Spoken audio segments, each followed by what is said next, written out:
Et bonjour à tous, bienvenue sur cette troisième partie de lecture et guidance des énergies du moment.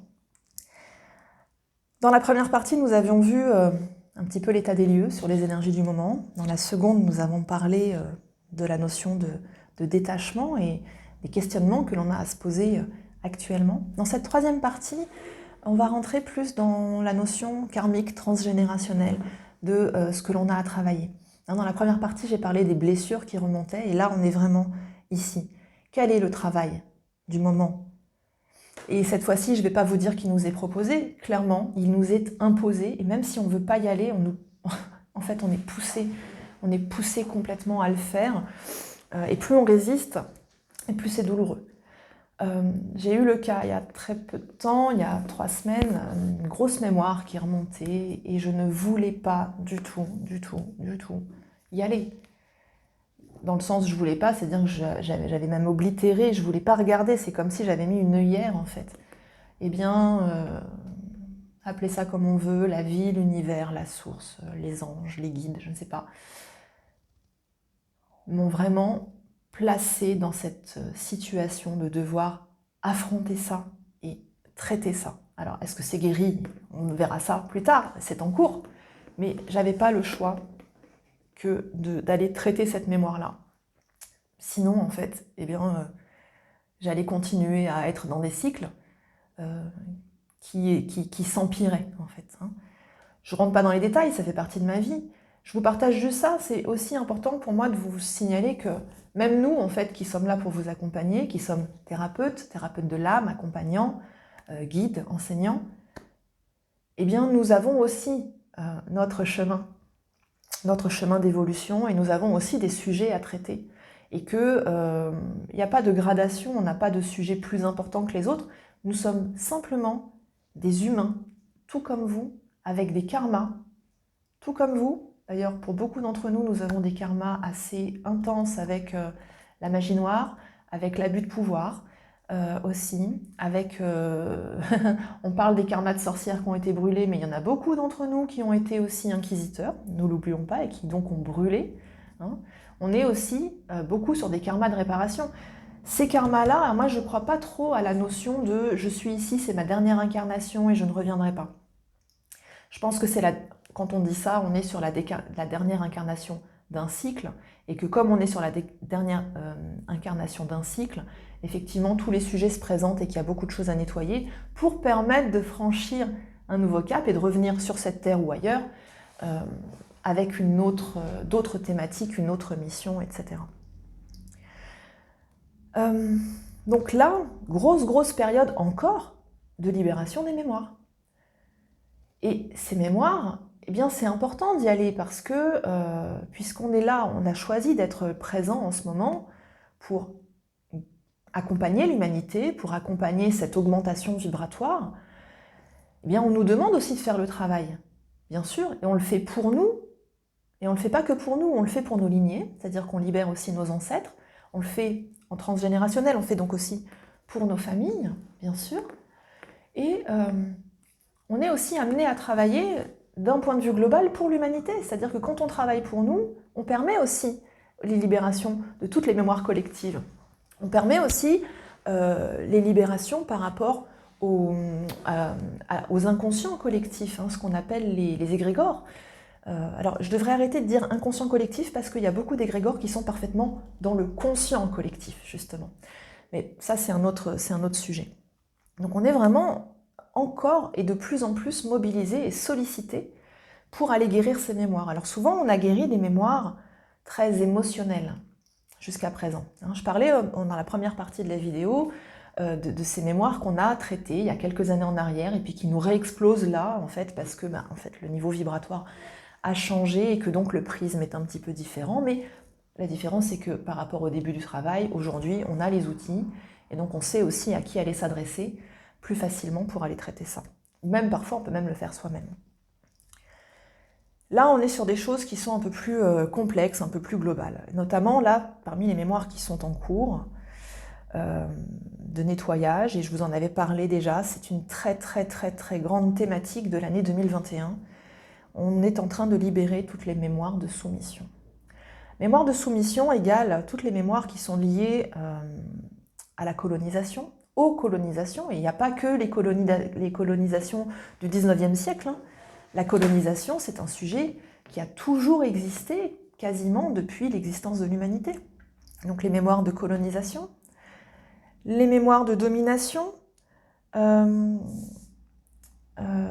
mémoires d'esclavage aussi. Donc dans les mémoires de soumission, on a les mémoires d'humiliation. Alors les humiliations collectives, alors on a tout de suite ce qui vient en tête, c'est ces fameuses sorcières qui ont été brûlées, dont je parlais tout à l'heure. Mais on a aussi l'humiliation faite aux femmes, c'est-à-dire la dégradation de la condition de la femme. N'oubliez pas cependant que dans les mêmes thématiques, on a ce qui s'est produit avant, c'est-à-dire ce que les femmes ont fait aux hommes, qui les ont dégradés. Hein. Donc en fait, tout ce qui s'est passé depuis des centaines d'années sur la domination masculine vis-à-vis des femmes est une réponse de remise à l'équilibre de ce qui s'est passé précédemment dans le matriarcat et de ce que les femmes ont fait subir, ont infligé aux hommes. Donc, ça nous permet une compréhension un petit peu différente et de comprendre que, ok, maintenant qu'en fait on a les deux plateaux de la balance qui sont plus ou moins face à face, on va peut-être arrêter de vouloir confronter l'homme et la femme et pouvoir chercher l'androgynie à différents niveaux pour pouvoir avancer autrement sur une troisième version, sur une voie du milieu.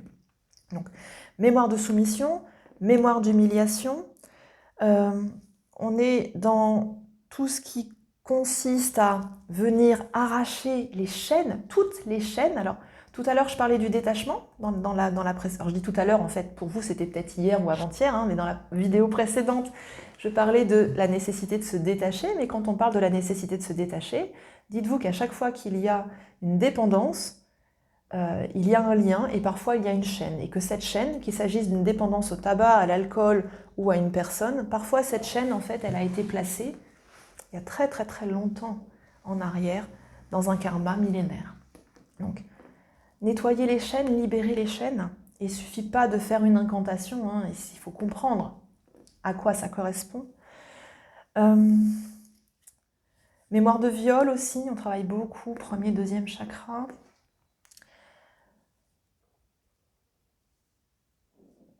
Donc tout ça, en fait, ça nous demande d'aller questionner le transgénérationnel, le karmique, mais aussi l'incarnation, parce que vous savez qu'à partir de ce que l'on vit dans notre incarnation, il est possible de décrypter ce qui s'est passé au niveau karmique et au niveau transgénérationnel. Le karmique et le transgénérationnel sont là très souvent pour venir nous éclairer, quand on n'a pas les clés, en fait, de décryptage. Mais tout nous est proposé dans ce karma-là pour guérir un maximum de choses au niveau karmique. Donc, il y a tout ce travail à faire, en fait, qui est un travail d'exploration, qui est un travail de compréhension. Et ce qui aide à faire ce travail, c'est de se demander, finalement, à quoi est-ce que nous nous soumettons encore? À quelle puissance extérieure nous nous soumettons? Alors, un petit exemple qui peut-être va vous éclairer des petites loupiottes. Quand on est constamment en train de demander à ses guides ce qu'on doit faire, d'attendre des signes, des synchronicités, de sortir ses cartes pour faire des tirages, à qui est-ce que nous remettons notre pouvoir? C'est pas à nous.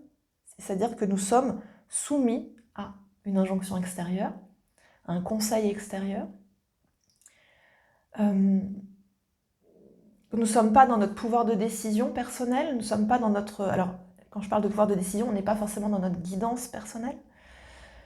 C'est là c'est quelque chose qui est très très compliqué parce qu'à la fois on nous demande de lâcher vraiment tout ce qui concerne la volonté, le fait de vouloir contraindre la matière, de vouloir programmer dans la matière, de vouloir plier la réalité à notre volonté, et en même temps on nous dit mais exerce quand même ta propre guidance, arrête de demander toujours à l'extérieur. Alors notamment, je fais juste une petite parenthèse en fait par rapport aux canalisations, aux cartes, etc. Même quand vous faites appel à un médium à l'extérieur, on n'est pas toujours certain de ce qu'on reçoit comme information. assurez-vous en fait que tout soit parfaitement pur au moment où vous le faites, hein, que tout soit parfaitement nettoyé, mettez-vous en condition pour ça, parce que on peut être vraiment manipulé par des énergies tierces, par des énergies extérieures. Hein, voilà, je mets ça à part, ne prenez pas trop la tête là-dessus, mais on aura l'occasion d'en reparler. Donc à quoi est-ce que nous nous soumettons? À quelle puissance extérieure nous nous soumettons? Quel est notre véritable pouvoir de décision? Quel est notre véritable pouvoir de protection aussi? Pourquoi est-ce que nous cherchons absolument à avoir des gris-gris à droite à gauche pour se protéger d'influences extérieures, alors qu'il suffirait en soi d'être dans sa colonne de lumière pour se sentir plus protégé, d'être aligné aussi dans ses perceptions, aligné dans son axe en fait, pour se prémunir. Pour se protéger, il suffit aussi de s'aligner dans son quotidien, dans sa vie, et d'arrêter de se placer systématiquement dans des situations de fragilité, de fragilisation, peut-être de cesser. Alors, j'ai une thématique là qui est vraiment particulière, qui remonte beaucoup, beaucoup, beaucoup en ce moment. Peut-être la thématique de la drogue. Ben, oui, si vous avez tendance à aller fumer un joint ou à aller prendre autre chose, n'importe quelle substance, dites-vous bien que à ce moment-là, vous attirez, vous laissez une porte ouverte pour des énergies extrêmement négatives. Vous êtes soumis, dépendant à cette substance. Et c'est plus vous qui pilotez à l'intérieur. Et si vous ouvrez la porte, il y a plein de choses qui peuvent venir et prendre le contrôle aussi. Et venir vous attaquer aussi dans votre cadre énergétique. Alors, si c'est là, ne vous tapez pas sur les doigts pour autant. Prenez ça avec beaucoup d'amour et essayez de comprendre pourquoi c'est là. Quel est le besoin qu'il y a derrière ça? Quel est le besoin sécuritaire qu'il y a derrière ça? Et quelle est la mémoire? Quel est le traumatisme aussi qui est sous-jacent à ça, hein, pour pouvoir se libérer? Donc, de quoi sommes-nous encore aujourd'hui esclaves? Il y a des populations qui ont été esclaves particulièrement, donc je pense aux populations africaines, je pense notamment aux îles Caraïbes, où en fait on a eu beaucoup de thématiques à ça. L'abolition de l'esclavage en fait n'est pas si ancienne que ça, hein, c'est quand même une thématique assez récente, et on se rend compte quand on travaille en fait avec ces énergies que les chaînes sont encore là, hein. Les chaînes sont encore là, dans la psyché, dans l'éducation, dans le rapport à la soumission. Voilà, donc de quoi est-ce que nous sommes encore esclaves? Où sont nos chaînes? Où est-ce qu'elles sont situées? Où sont les liens, les harpons qui nous attrapent aussi? Comment est-ce qu'on peut se libérer de ça? Alors, quelques pistes. Sommes-nous esclaves de la technologie? Sommes-nous esclaves de toutes les contraintes que nous avons instituées autour de nous? Hein, je dois, il faut, hein, tous ces faux contrats de loyauté. Sommes-nous esclaves de notre famille, ou de notre condition, ou de notre histoire? Voilà, où sont nos chaînes? Donc là, en ce moment, ça remonte beaucoup, beaucoup, beaucoup, beaucoup, beaucoup. Allez, entendez la sirène, je pense que ça vient comme validation. Et on nous demande de faire ce travail, de faire cette démarche, d'aller comprendre, et une fois qu'on a compris, de pouvoir mettre en place à l'intérieur de soi des attitudes nouvelles, une reprogrammation nouvelle par rapport à tout ça. Voilà. Je vais achever en fait j'attends que la sirène s'arrête, je suis désolée. Je vais achever cette vidéo avec une toute dernière thématique. Voilà, j'avais mis en pause le temps que la sirène passe. Donc toute dernière thématique qui est vraiment liée à la situation sanitaire, la fin du confinement, la vaccination, etc., etc. Je ne donnerai pas mon opinion publiquement en vidéo dessus. Vous vous doutez un petit peu vers quoi je penche. Tout ça, en fait, fait partie, alors non pas d'un plan, d'un programme, d'un truc, d'un machin, c'est pas ça, mais tout ce qu'on vit actuellement, en fait, ce n'est que la partie révélée de tout ce qui se passe en profondeur.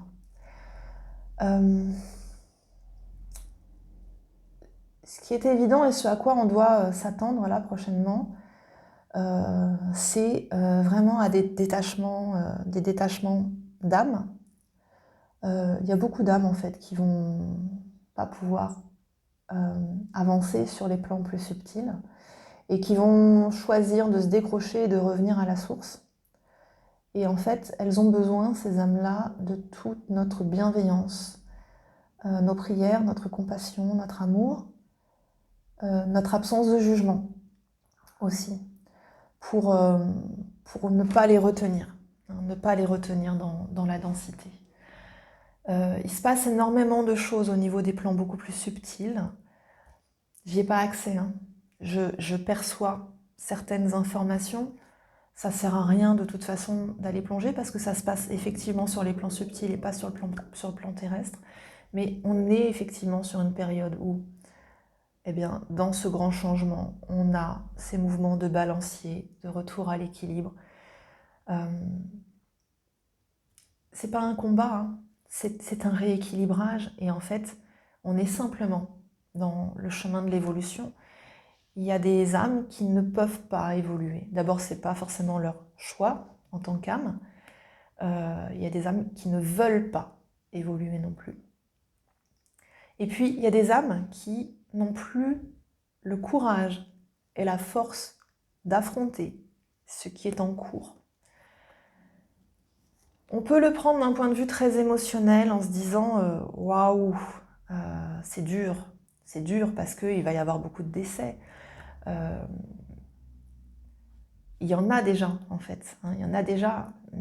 Donc, effectivement, on a ce côté humain et émotionnel qui dit « Waouh, c'est triste, quoi. » En même temps, on peut se placer à un niveau un peu supérieur, de se dire que ça fait partie d'un processus qui fait que ces âmes, en fait, qui partent, elles vont pouvoir se réincarner assez rapidement pour pouvoir recommencer de zéro, mais probablement avec cette expérience très particulière qu'on vit, une lumière complémentaire pour leur permettre d'aborder le chemin et peut-être de mieux réussir dans leur prochaine vie. Voilà. Mon message par rapport à ça, c'est de ne pas rester centré sur la peur, de ne pas rester centré sur des énergies à basse vibration comme la tristesse.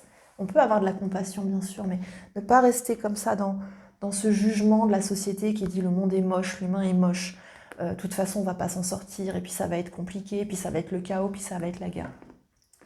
Essayez de vous placer sur une perspective plus haute, dans la compréhension de tout ce que cela permet. Peut-être qu'il n'y aura pas de guerre d'ailleurs, peut-être qu'il n'y aura pas de chaos. En fait, en réalité, nous avons encore des possibilités d'agir. C'est vrai qu'il faudrait agir beaucoup plus rapidement, mais on va laisser ça de côté. Et c'est de se dire, ok, moi dans mon chemin, je m'élève et j'avance. Et donc quand je fais ça, je contribue en rayonnant à ce que les personnes autour de moi s'éveillent et s'avancent. Ça va résonner de plus en plus. Et ce nouveau monde qui arrive, j'accepte d'en être un artisan. Peut-être que je n'en récolterai pas les fruits, peut-être que je ne le vivrai pas dans mon incarnation présente, mais je contribue à un monde nouveau, peut-être pour mes enfants, mes petits-enfants, mes arrière-petits-enfants, mais peut-être pour mon prochain cycle d'incarnation. En fait, là aussi, il faut se détacher en se disant que ça ne nous appartient pas et que nous sommes... C'est peut-être ça, finalement, le sens de se mettre au service. Quand je me mets au service, eh bien, j'accepte de n'avoir aucune volonté sur le résultat. Ça ne m'appartient pas. Je ne suis pas seule à décider. Par contre, ce qui m'appartient, c'est de pouvoir contribuer avec une pensée claire, positive, lumineuse et joyeuse. Voilà, j'en ai terminé avec ce cycle de vidéos. J'espère que le format va vous convenir. De tout cœur, je vous souhaite une belle traversée. Je vais essayer, si ça passe cette fois-ci, de faire un petit peu plus de vidéos parce que j'ai vraiment beaucoup de choses à vous transmettre. Ça se fera peut-être pas forcément sur YouTube, par contre, ce sera peut-être, je pense pas mal de choses qui vont se passer via Zoom ou via des lives sur Facebook. En même temps, à chaque fois que j'ai parlé de ça, à chaque fois, en fait, on m'a proposé de faire autrement. On verra. On verra, mais j'ai vraiment beaucoup de choses à vous communiquer, notamment par rapport à l'usage de la magie et par rapport aux élémentaires, aux élémentaux aussi, qui sont des sujets vraiment très très importants parce que là, en fait, il va y avoir du gros travail à faire et je pense qu'on n'est pas suffisant. La plupart des gens, en fait, sont pas suffisamment informés et formés et auraient tendance à faire un petit peu n'importe quoi et à se mettre en danger. Donc voilà, l'idée c'est ça. De tout cœur, je vous embrasse très fort et je vous dis à très bientôt.